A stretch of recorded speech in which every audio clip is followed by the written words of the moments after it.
Hi, everyone. Thanks so much for joining. Looks like we've got a great group here. Sorry about the delayed start there. We had some technical difficulties, but we are up and running now. So thanks so much for your patience.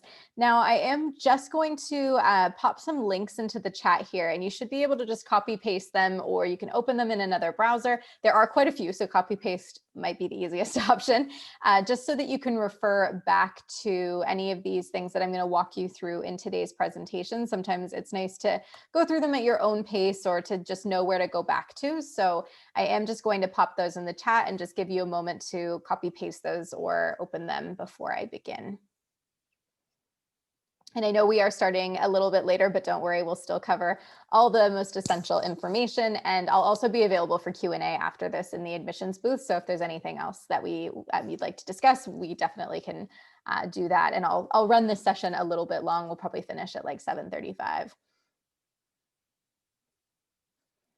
All right, cool. So my name is Lauren Schroeder. I'm a student recruiter advisor at UBC. I'm based at the Okanagan campus, and my pronouns are she, her, hers.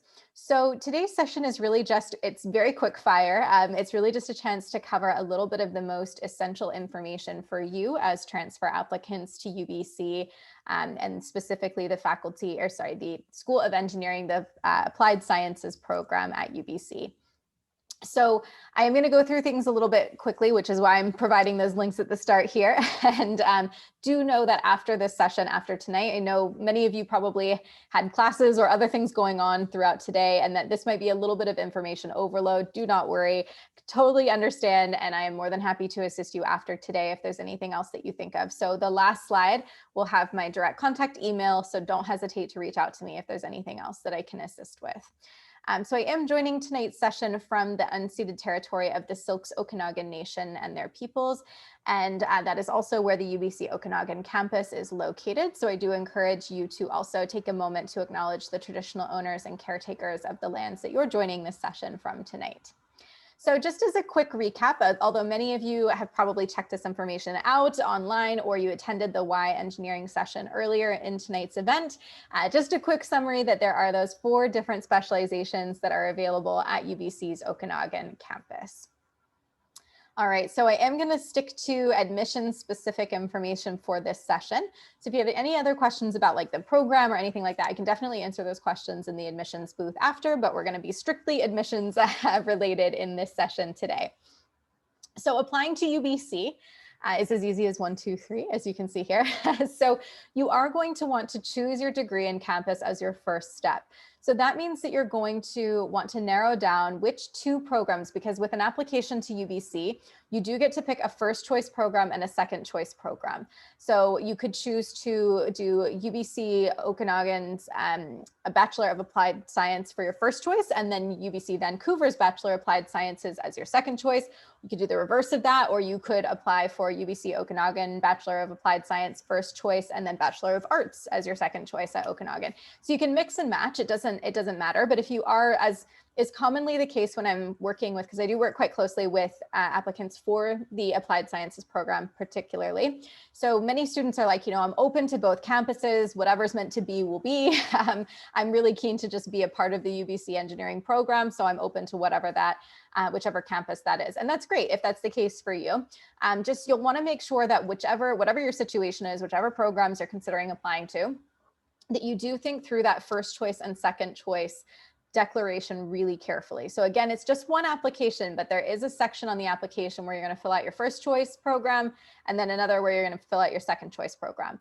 And so you want to think through which one is the first choice, which one is the second choice carefully, because we will only look at your first choice program first. And then only if you're unsuccessful with that program will we look at the second choice program you've declared. So you want to make sure that whatever you put first, you're okay with just being considered for that if you're successful with that. And that, the second choice option you would be happy with as well, obviously, but you want to think through which one you put first versus second, because that is the evaluation process. Now, the other thing you're going to want to do is review the requirements. So making sure that you're actually eligible to apply to this program. Now, in the next slide here, I'm actually going to show you some of the links. I'm going to do a walkthrough of some of the links that I've provided at the start of this session that relate specifically to transfer applicants. So I'm going to actually play that video here now.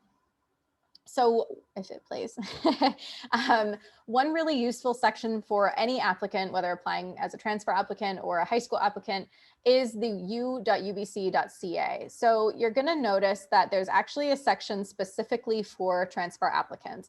So while u.ubc.ca, hover over applying to UBC, admissions requirements, university or, pardon me, college transfer students, and then transfer students in Canada. And it's going to bring you to this page here, which gives you some extra context about just things to bear in mind when you're applying. It talks about things like document submission, that sort of thing. Now, this is a very general sort of section of the website. I'm going to show you another link that's in the same part of the website that's a little bit more concrete in terms of your like how you're evaluated based on how many credits you've actually done at your particular institution. So the URL is highlighted there, but it is one of the links that I copied and pasted in before for anyone that does have those links kind of at the ready. And if you've just joined us, I can see a couple of people have joined us in the last few minutes. I will make sure to pop those. Actually, I'll just do that right now before I forget, before I get too busy talking about other things. Here we go. I'll pop them in the chat again. One of them is this. So depending on how many credits you've done, depends on how your application is looked at. And you can see some of that as well in this statement that I've actually just frozen the screen on here. So things like you're encouraged to have 24 transferable credits. There's some more details there around second year applicants versus first year applicants, all that sort of thing. So this is a really good section of the website to just kind of have and refer back to, because every single transfer applicant's situation does look different. You've taken different courses, you've gone to different institutions. And so what that looks like for you is going to potentially be very different than someone else in this session. So knowing that this is the place to go and to check out what's going to actually apply for your particular evaluation is really, really good information to have. And you can see that there's a bit more information there about those credit evaluations and how the admissions average is calculated. So that's definitely a useful one. Now, this is another link I've provided as well that's also super useful specifically for transfer students for the UBC Okanagan Applied Science Program. So you can see here that I've highlighted here that admissions depends on the average of the last 30 credits of university transferable courses that the applicant has completed, including the average of the math, chemistry, and physics courses. Now you can see there's some other fine print here associated with what kind of standing you might have, whether you're considered a second year engineering student if you were successfully able to transfer into the program, that sort of thing. Now which courses can transfer and in what way will again vary depending on the applicant and depending on if the courses that you've taken at your previous institution are considered equivalent to courses that would be required for a first year student in the applied science program. So another useful link is coming up next. So we'll just finish scrolling through this one. Actually, another thing I should mention is the engineering transfer program. The list that's available there on this section of the website, you'll all have your own sort of criteria and things to do with your particular program. But the gist of it is listed in that blurb there, that if you're joining from one of those, you need to have a GPA of at least 2.8 to be guaranteed into second year UBC School of Engineering. If you are joining us from one of these transfer programs and you have questions here tonight, just remember you can ask your questions. Your situation is a little bit different than others who are applying just as transfer applicants from outside of those programs. So you don't have the same, you're considered, I guess, in a different applicant pool in that you are part of a prearranged kind of pathway program. So you're not part of the general transfer applicant pool. As long as you meet the criteria that's stipulated in the program that you've participated in, you are guaranteed that admission. So that's, you're kind of in a separate category of admission evaluation because of that the relationship that exists with that transfer program. But that isn't the case if you've gone to Selkirk College, but you weren't part of this specific transfer program, that wouldn't apply. You have to be part of the engineering transfer program within this college, not just attend the college itself. But I can answer more questions about that in a few minutes. So there's this section, and then there's bridge program information as well, which again, you're going to be sort of in your own admissions category with your own criteria for the program that you will have participated in. Now, another useful link is this one here, which again is part of the links that I've provided. So this is a first year advising guide. So for anyone who is coming in from a transfer program, non-bridging program, you're just coming from another institution and you want to transfer into this. This can be a really great guide for using in terms of searching to see if any of the courses you have taken are deemed equivalent to UBC courses, because the course codes for a first-year applied science student are all listed in these standard timetables. Also, if you're just curious what courses would be involved in the first-year timetable, this is where you could go and look at them all. So these are the course codes and which courses the students take within their first year. And you'll also see how the breakdown works if you're choosing a 4-year timetable to complete versus a 5-year timetable to complete, because that option does exist specifically at the Okanagan campus. That's a really cool perk. It's a very popular thing to consider, is taking the 5-year option so that you can reduce your course load throughout the rest of your studies. And it does give a bit more time for things like extracurricular activities, part-time jobs, that sort of stuff. But of course, that's a very individualized decision as to whether that's going to be the right fit for you.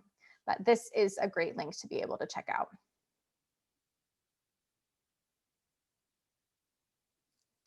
And last but not least is another super, super handy guide here. Now, for anyone who's applying from the province of BC, so if you're attending any BC college or university, you should be able to search for the courses that you're taking at your current institution and see if they're equivalent to UBC courses. So this website is super cool. It's not a guarantee of transfer credit. So nothing is guaranteed for transfer credit until you actually receive an offer of admission and you receive sort of this report of what it is that you're going to be credited and how it's going to be credited. So nothing is official until that point.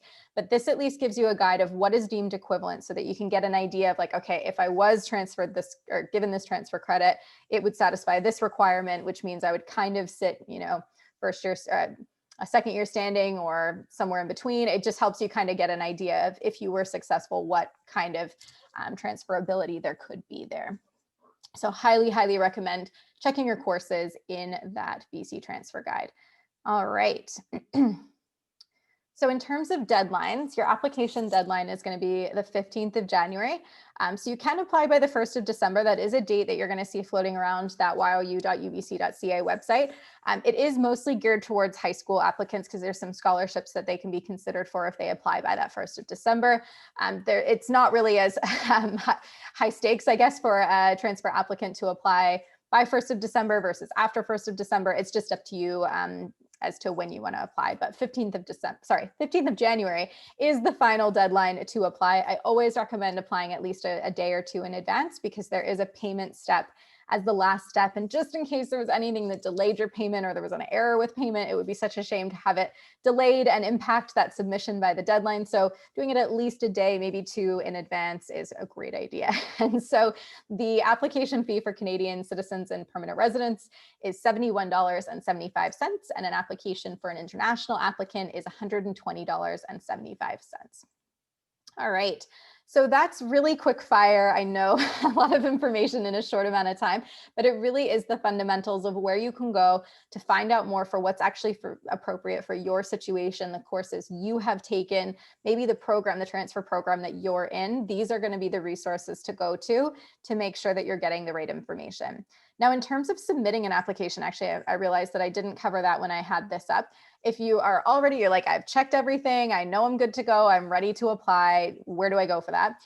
This you.ubc.ca, you'll see there's just this big red button here, and you literally just click into that, you'll create an account with us, and the step-by-step process is actually really straightforward. I really appreciate that part of our application process is that it's very clear, fill in this screen, move to the next screen, fill in this screen, move to the next screen. And it will also give you confirmation when it submits and that sort of thing. And you can check any updates to do with your application in our student services, often called the SSC portal, portal. And you can get any updates about your application in there, or if you want to double check like what the deadline was for you to submit your documents from your particular institution, or whether those transcripts had been received, or whatever is appropriate, you can see all that information in that portal and keep up to date. So definitely make sure that you know that and that you're checking in on that, but also that you use an email address that you actually check. I can't tell you how many applicants I talk to who create a special, which is a great idea, create a special email address to use for their applications to university, but then it's not one that they actually check on a regular basis. and they'll find that they missed some request or missed some deadline or something because they didn't actually check in on that email account. So I do recommend, if you are going to create a new account to, to connect with your application, that's fine. Just make sure you check it, but also just, it's totally fine to use one that you use all the time as well, because you probably already got it on your phone and all that, and you won't miss any updates. So that's a great idea too. Now I will pop back to that last slide here to make sure that everybody's got my email address. There we go. So feel free to take a picture of that, to write that down.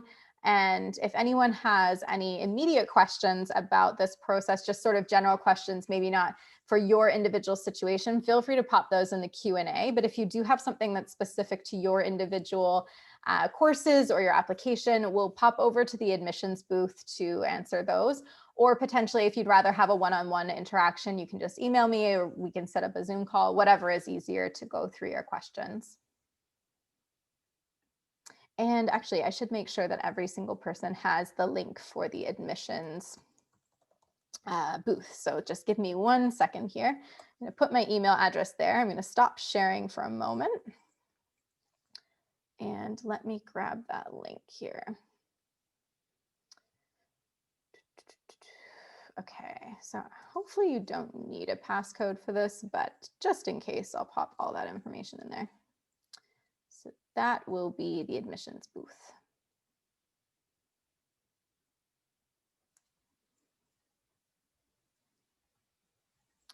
And just a quick reference to that very last link that is in that list there. You'll see it's to a podcast.